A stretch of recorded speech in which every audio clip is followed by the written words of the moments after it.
Allahu Ekber.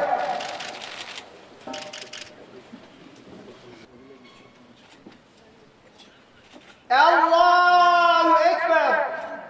Aleyküm ve rahmetullah. Esselamu aleyküm ve rahmetullah.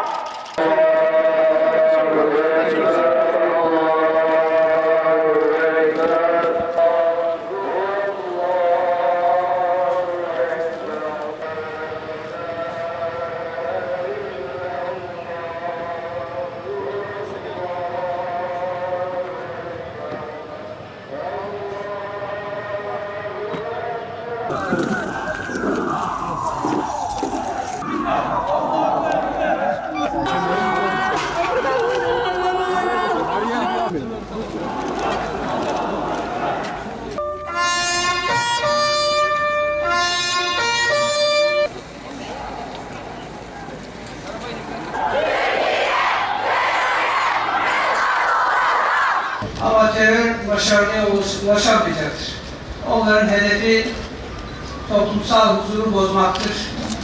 Biz daha çok kenetleneceğiz, bir olacağız, beraber olacağız, güçlü olacağız. Ve aileye sabırlar diliyorum tekrar.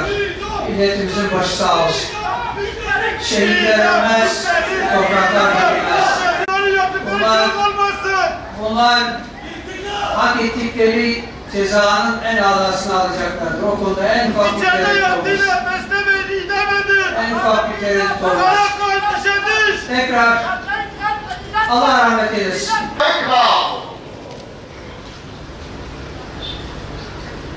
Allahu Ekber.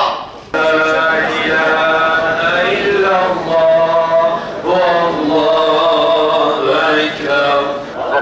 Allahu Ekber. Allahu Ekber.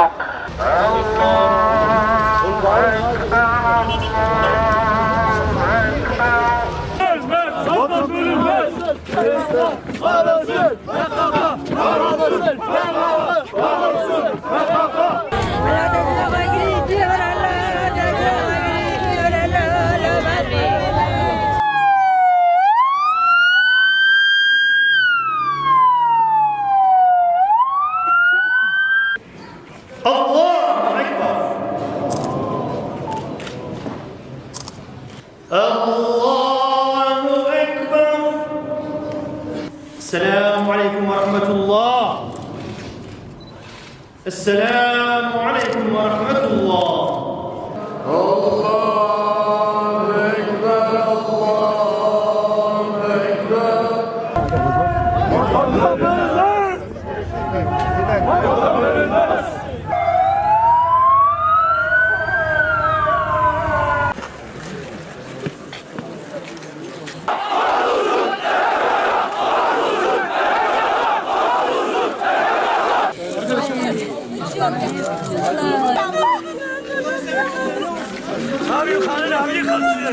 Allahu Ekber. Subhaneke Allahümme. Allahu Ekber. Allahümme salli ala seyyidina Muhammed. Allahu Ekber. Selamu aleyküm ve rahmetullah. Selamu aleyküm ve rahmetullah. Ekber, Allahu Ekber. La ilahe illallah. Allahu Ekber. Açın şöyle hadi.